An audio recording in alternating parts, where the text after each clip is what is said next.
Hello, my name is Tom Burton. I'm a 63-year-old father and grandfather.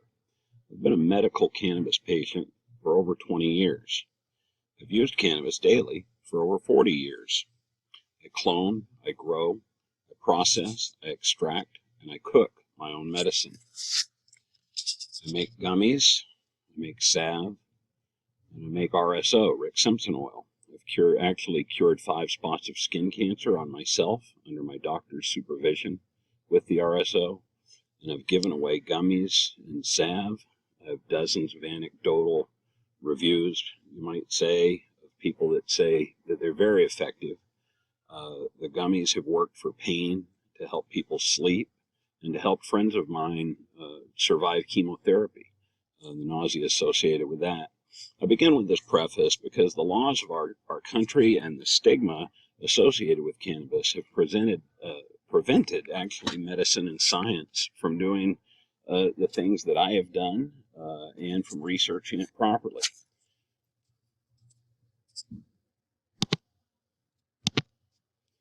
What is its legal status in the United States? Marijuana is a Schedule I substance under the Controlled Substances Act, meaning that it has a high potential for abuse, no currently accepted medical treatment in the United States, and a lack of accepted safety for use under medical supervision. Now, most people in the United States understand that this just isn't true, but it is the law of our land. Cannabis has been a Schedule I drug for 53 years, since 1970. It's listed with heroin, LSD, and Quaaludes as having, like I said, high abuse potential and no medical value. It's actually listed as more dangerous than fentanyl, methamphetamine, cocaine, or oxycodone. All of its other uses for our society is being hampered by this law and the listing. Morality and judgment have shaped all of our policy to this point. There is no scientific basis for it to be on Schedule I.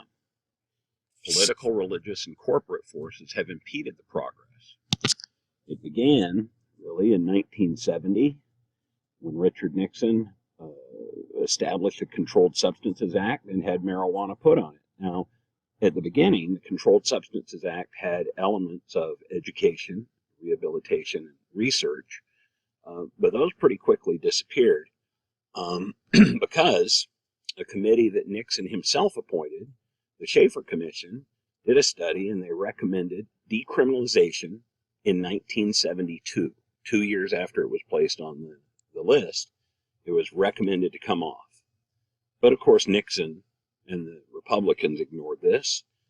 And Nelson Rockefeller, the governor of New York, the next year in 1973, established some of the most restrictive cannabis laws in the country, instituting mandatory jail sentences and things like that. That was according to Terracone. I read that. He wrote in 2020. And now Nixon had planned to follow suit, but of course he had his own problems with Watergate and other scandals. But it did indeed come out later. And this is a quote from Nixon's domestic policy advisor, John Ehrlich.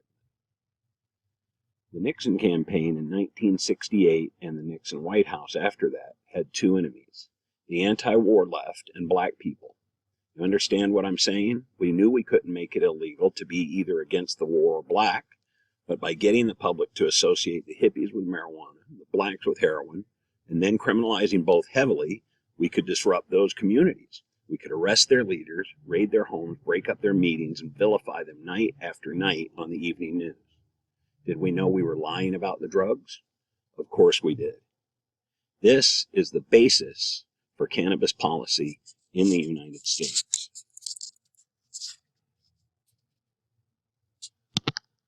And here are two more examples of what occurred about that time. This is actually the letter from the Schaefer Commission. And in it, if you look, you see phrases like a healthy climate for discussion, further research, and a policy beneficial to all, 1972. Okay, now over here is the spending on our war on drugs from 1980 to 2000. And the top line demonstrates the reduction the focus on law enforcement interdiction. They call it supply reduction, and down here is demand reduction. And that would be what would encompass education and so forth. So at least there was some being spent on that, but the amount of money spent to arrest and prosecute American citizens by the year 2020 was at $12 billion. Overall, that year, we spent almost $18 billion on the war on drugs. This is absolutely ridiculous.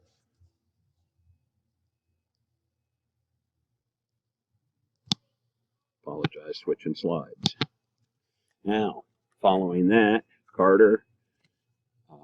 Jimmy Carter got elected in 1976, and he recommended federal decriminalization, but he did not recommend it to the states, who at that point, like I mentioned with Nelson Rockefeller, were the ones who were doing most of the prosecution and jailing. The Republicans thwarted Carter's efforts and the Democrats' efforts until Reagan got elected. And of course, Nancy Reagan's signature program was Just Say No. And here she is. And the problem with the Just Say No campaign is that it equated all drugs. You can see here you have an ad from our government. This is your brain. This is drugs. All drugs. This is your brain on drugs. This simplistic message was preached to our children. It was shown, this for a second, it was shown at major league sporting events. And it was a huge effort to tell the American people how bad marijuana was, cannabis, and to just say no, very simplistic message. At the same time, DARE was begun. That's the Drug Abuse Resistance Education, 1983. This was started in Los Angeles by a racist police chief, Daryl Gates, who also started the SWAT program, Special Weapons and Tactics. And that started putting police in our classrooms, teaching our children. And the drugs are bad approach, equating all drugs, displaying them equally to generations of young children, I believe, led directly to the American opiate crisis. And here's why. You can see, here's some drug boards that were taken into classrooms. You can see marijuana is right here. You can see there's a syringe right here and a spoon perhaps to cook up some heroin or some meth. Over here, it's the same thing. Every single drugs are bad. Right? So I think that taught 2 generations of our children that marijuana was equal to heroin. And of course, we have a opiate crisis. Now, at the same time, the rest of the world wasn't necessarily following us. In Israel in 1960, there was a doctor named Raphael Mechoulam who worked at Hebrew University. He discovered THC, actually, and he's called the father of cannabis research. Was surprised to find out that he had actually applied for a grant from our National Institutes of Health here in America in the mid-60s. But with the racism and the ignorance that was rampant here in our government and our moral society, here's the response that Raphael Mechoulam got back from the National Institutes of Health. When you have something more relevant to the U.S., contact us. Cannabis is not of interest. It's sometimes used in Mexico, but not in the U.S. So that sort of demonstrates the United States attitude at that point. Further on, 1988, Normal had petitioned the DEA to relist cannabis, simply moving it from Schedule 1 to Schedule 2 to try and make it equal with methamphetamine, cocaine, and fentanyl, if you remember. Now, a judge issued a ruling in 1988, and here's what the judge said, and this was the U.S. Drug Law Enforcement Administration's chief administration law judge. And here's his ruling. Marijuana, in its natural form, is one of the safest therapeutically active substances known to man. By any measure of rational analysis, marijuana can be safely used within a supervised routine of medical care. it would be unreasonable, arbitrary, and capricious for DEA to continue to stand between those sufferers and the benefits of this substance in light of the evidence in the record. The judge concluded, the administrative law judge recommends that the administrator conclude that the marijuana plant, considered as a whole, has a currently accepted medical use in treatment in the United States, that there is no lack of accepted safety for use of it under medical supervision, and that it may lawfully be transferred from Schedule 1 to Schedule 2 of the Controlled Substances Act. Now, this was only an advisory and not a binding opinion. So, of course, the Republicans and the DEA blanket ignored that. Now, flash forward, another almost 30 years. And in 2016, there was another effort. The DEA again refused to schedule to Schedule 2, disingenuously saying a lack of scientific evidence, which they themselves prevented and are still preventing, was the reason for the denial. Now, here's one more example that was on the slide I showed you previously.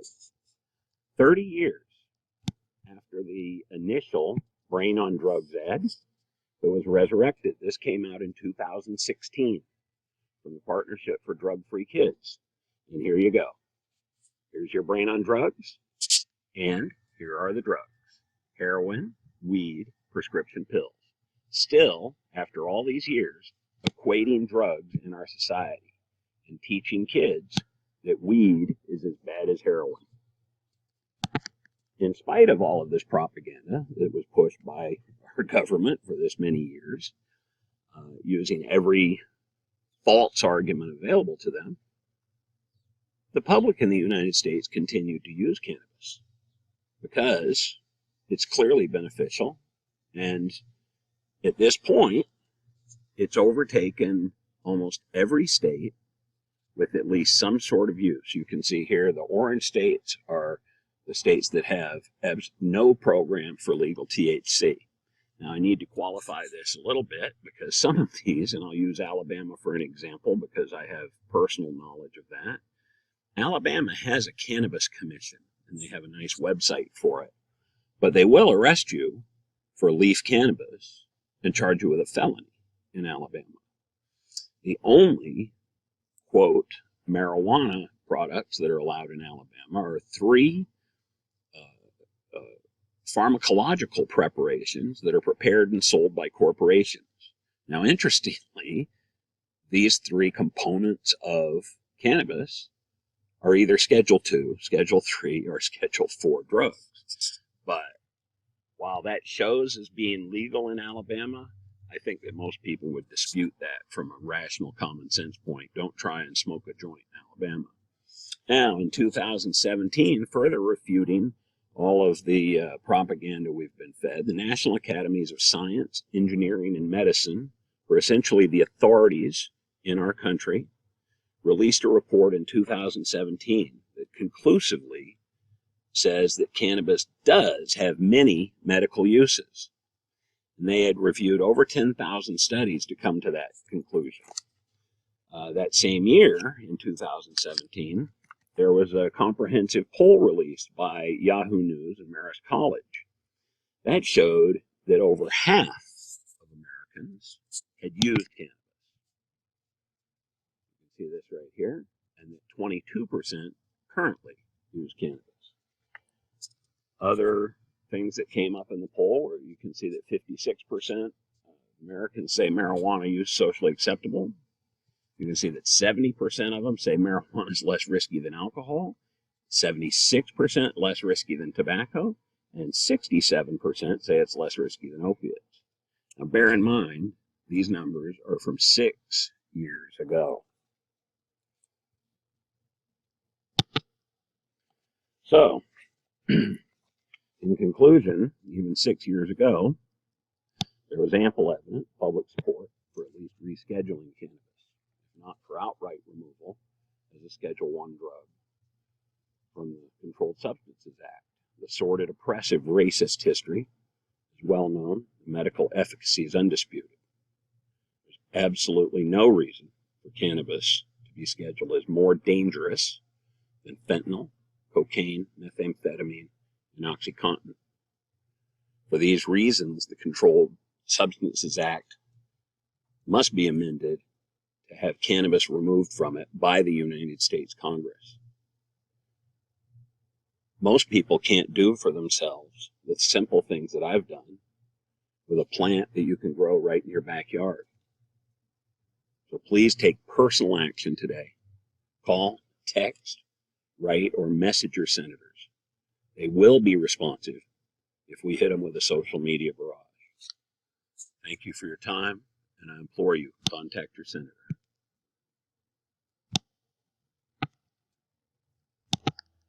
Thank you. My name is Tom, by Joseph T. Burton. Have a great day.